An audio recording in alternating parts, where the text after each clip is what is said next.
Chapter 3, Book 2.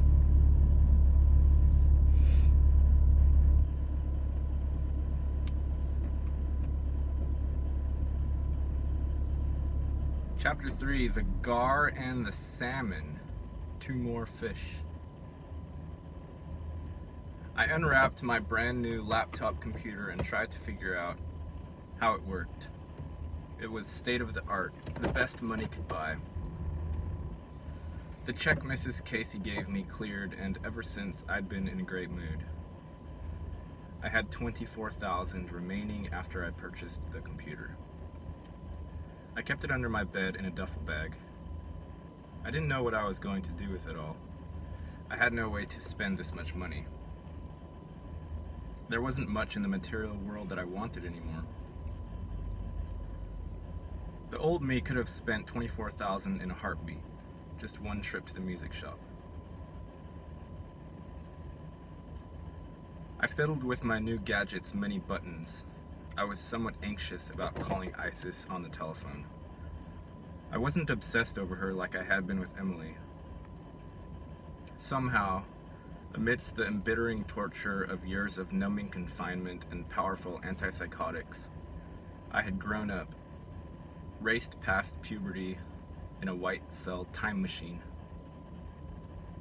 I'd missed most of high school, never had a girlfriend, and yet, Isis had hardly crossed my thoughts. The only reason I was feeling anxious at all now was because I had no clue how to talk to a female. I suppose I had my mother to thank for that, but I knew I had to. She was my ticket out of this place. I was scared to make the trip alone, and I had no one else. I decided that once I figured out how to email her, I would do that. I put off learning how to use the computer for a while. I knocked out book after book until I only had a small stack left untouched, and my father finally offered to get me connected to the internet. I was glad because the whole thing felt pretty intimidating to me.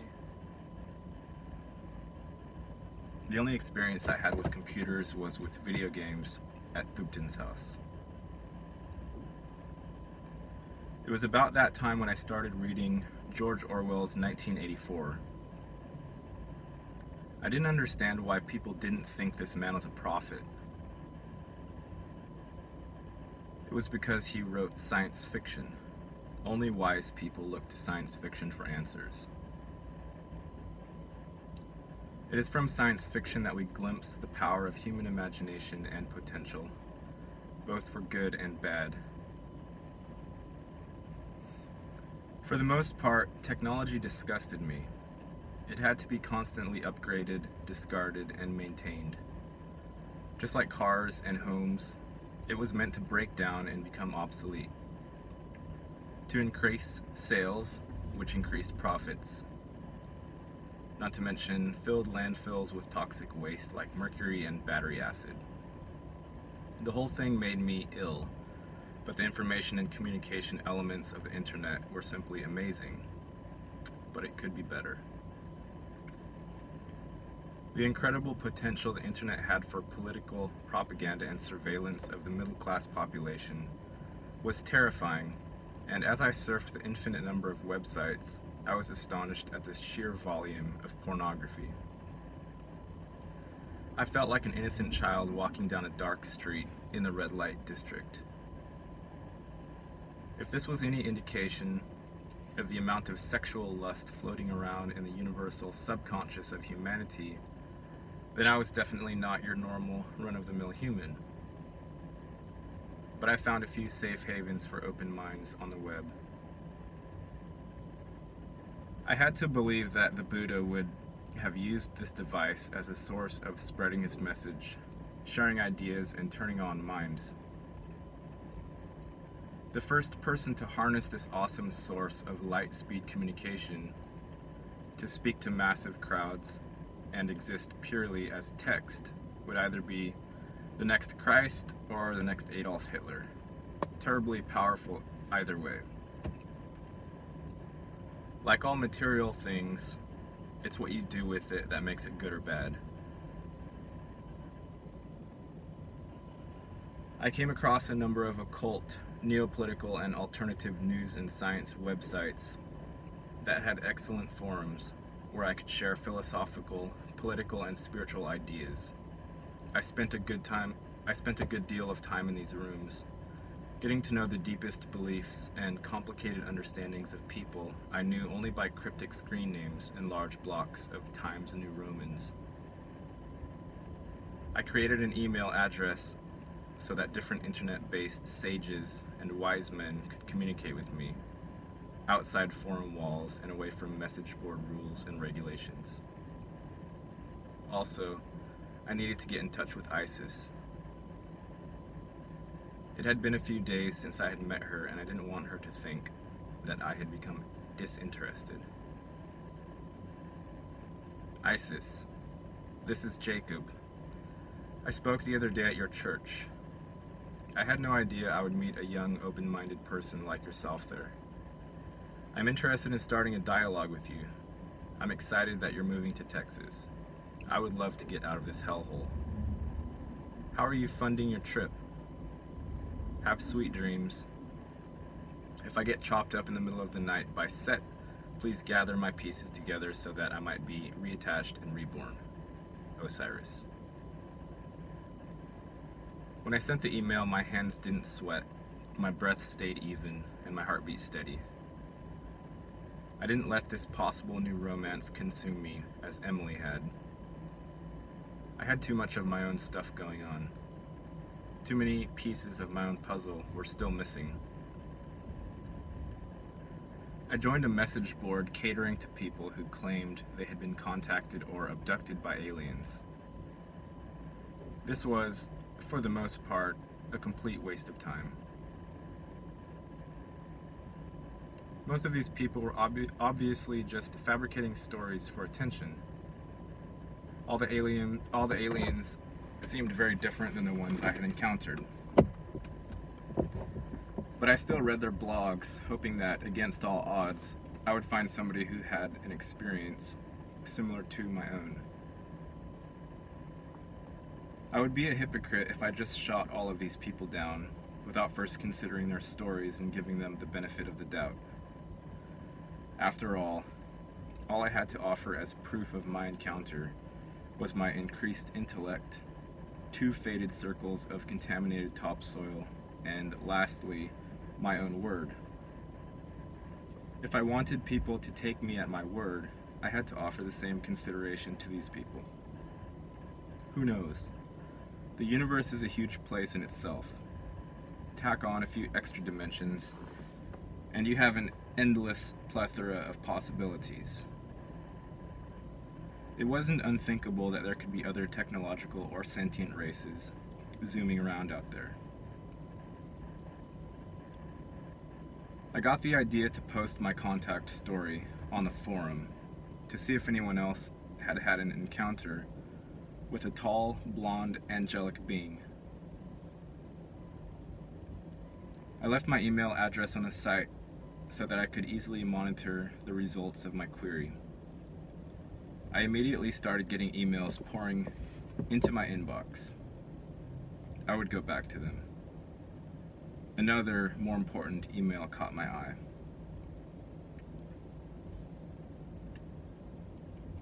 It was from Isis. I couldn't believe that she'd already written me back. It was my first letter from a girl. I had a full beard, my hairline had already started to recede, and puberty was drawing closed. And then, all of a sudden, I get a letter from a real girl. I couldn't help but think that maybe this step was arriving just a little too late in my life. I had a lot of learning to do in the field of romance, and I wasn't sure if I was even up to it. I spent a lot of time just looking at the title of the email. I almost didn't want to open it. Reply. I found all of you but your penis. She seemed well read on Egyptian mythology. I guess you can't help it if you're named Isis. I opened up the letter. It was much shorter than I'd expected. Maybe that was a good thing. Start slow. Less to think about, less to mess up. Osiris. My king, my god, your rising has brought warmth and security back into the cold, dark world. I would love to start a dialogue with you. You write like how you talk. Did you know that? Right now, I'm working at a restaurant, trying to save up money. I'm planning on getting a job waiting tables when I get to Texas. My parents are broke pretty much constantly. What keeps you here? Where do you want to run off to? By the way, do you have any tattoos? I have eagle wings on my shoulder blades. Isis. I must have read that little splotch of text a dozen times.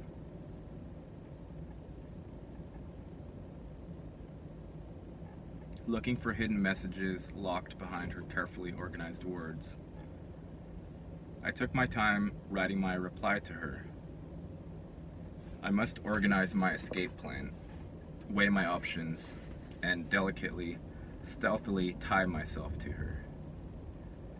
I had the money she needed to stay afloat, and she had a destination that would put my past several hundred miles behind me. Isis. I just inherited a lot of money from the Casey family. It's mine, and I can do with it as I see fit. I see nothing more fitting than to help you move. And it just occurred to me that Texas is halfway across the country from here. That thought is appealing to me. I could get out of this place, and I could help you with your money situation. We could go in as roommates and already have a friend, somebody to rely on in a tough spot. It's always better to go somewhere with a friend, at least until we both get settled and you have your feet underneath you. I would be happy to help you make the switch of scenery. I could pay to get our stuff shipped. We can fly down there and avoid the long drive. I'll buy the tickets, and I can pay our first 3 months' rent at least. I'll get us a nice place. Just think about it. You're a smart girl. I hope you take me up on this. All I ask in return is freedom from my past. Thank you. Jacob. After hitting the send button, I immediately started gathering my belongings together on the off chance that Isis would say yes. I filled my book bag with notebooks, then strapped the rest together with my 2 favorite belts. I sorted through and organized my favorite clothes into duffel bags and gathered a few precious trinkets. As I looked at the huge stack of books, I realized that I no longer needed them. I highlighted and added notes in each one. Hopefully one day my father or baby brother would read them. I could hardly picture Joseph reading my notes in the Communist Manifesto. There was only a small stack left that I hadn't read yet. I committed to reading the last of the books that I had just bought with my father not too long ago. I decided that I would leave most, possibly all, of my books behind, considering how easy it was for me to memorize large amounts of text these days. I needed each and every book. I needed their content in my brain. I needed the words to bounce around inside me like June bugs, skipping in the lawn. I spent the next few hours reading the last of the books and checking my inbox every 15 minutes on the dot. Isis still hadn't responded. I went downstairs. Andrea and Joseph were curled up on the couch together. Andrea's stomach was hanging off the sofa. Her belly button jutted out like a miniature volcanic mountain. They were watching CNN. My father was imploring Andrea to turn it to Fox News, but she held the remote far out of his reach. I smiled to myself. She was in control of him, and he liked it that way. They were happy, and I couldn't restrain my joy for them. They were going to be good parents to my little brother. I sat in the recliner and watched television with them. My father and I engaged in a rather stirring political conversation. We argued taxes. I said that any form of taxation was wrong. Taxation is the act of being charged for the very basic freedoms of an organized society. Teachers, hospitals, roads, parks, bridges, firefighters, police, county, state, and federal officials. Any ancient tribal citizen that uncovered a new technology that would better his community shared that discovery with his contemporaries. The wheel, fire, shelter, the loom, the spear, all given willingly. It might elevate the inventor of this new invention to a higher rank within the tribe, but he or she would never seek to profit off of its use. The well, or water reservoir, or fountain, was free for the entire village. Our Western society is just a large tribe, and any benefits found in the tribe should be free virtues of birth. Taxes and bureaucracies keep us locked within systems that force us to labor for that which animals are naturally provided in the wild. Transportation, food, water, a dwelling, the ability to procreate without extraordinary hospital bills, I argued. Joseph hated taxes, but he still thought we should have a flat tax system or a sales tax-based system. I argued that without currency, a tax system would not be needed. Now, how would a country work without currency? Joseph asked earnestly. He had learned to listen to me and not just ignore my assertions due to my age or lack of practical experience. I had discovered that I quite liked to talk politics with my father. We did this often, mostly in his truck while listening to talk radio. I wanted to call the host sometimes, but I always decided against it. I knew he would just yell that I was an idiot when I started to make a point, and then hang up on me. It wasn't amusing to me. I reviled each and every one of them, but it endeared me to my father. Joseph was a sweet person, just not finished growing yet. Unlike his conservative radio idols, he was willing to listen when I had a good idea.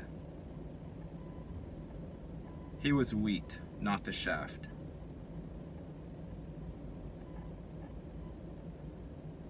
Well, honestly, a country without money in this consumer-based world couldn't survive. One nation is just not good enough. With the third world tricked into slavery by the first world to produce cheap goods to maintain the unrealistic lifestyle of the first world, currency is needed by the rich and the poor just to get by, just to survive. If America were to drop the dollar, we would all starve. A one-world nation with no boundaries or borders would have to exist before we could eliminate currency. The whole world needs to change. The whole world needs to let money go. We should provide everything to everyone, but maintain only a small population. We need to cull. We need fewer humans, at least right now. When we learn how to live with balance, we can once again thrive, but slowly, until we cultivate new worlds, new gardens, new suns to bask in. But you didn't answer my question, Joseph piped up. How would it work? Who would manufacture, teach, perform medical operations? Those people need money. Joseph couldn't even consider a world without money. He had been brainwashed by mother culture. We could grow our own food with our own greenhouses built right next to our kitchens, sew our own clothes for the most part, build our own houses, and build them correctly, steady and solid, stone and metal so that they don't use a lot of energy or get destroyed when there is a disaster. If the house can't be destroyed, then it doesn't need to be rebuilt, and labor and production is dramatically reduced. For the most part, people will live underground and run their houses with solar panels or wind turbines, or free wireless electricity. Cheap, self-sustaining homes in villages are definitely one of the solutions to the money problem. If you or your home produces or collects something, then you don't need to buy it, do you, Joseph? Medicine, transportation, and basic luxuries should be produced by one major centralized community production and distribution center and dispersed amongst the communes. Most workers will be replaced by robots, and the remaining labor jobs will be filled by volunteer Earth patriots that wish to better their society and contribute for certain privileges, of course. Money breeds greed and creates castes. We are better than that. One should not seek to build up riches in life, just experiences. Our goal as a people should be to learn, grow, and expand ourselves by joining the infinite. I'm telling you, Joseph, that's the way humans are destined to live. Well, what privileges would these volunteers be privy to? That sounds almost like compensation, which is almost like money, is it not? Andrea added to the conversation. They would have the luxury of living a city life in a world of nothing but farms and communal villages. Workers in the center of production would get to experience things that their rural counterparts would not have access to. Theaters, galleries, and classes for art, dance, literature, spas, gyms, bathhouses, coffee houses, restaurants, and pubs. The workers wouldn't have as much personal responsibility to produce and prepare their own food, or care for their own animals, like those who chose to live in the villages. They would have hours to enjoy themselves, however they liked, in the reinvented urban hub of production.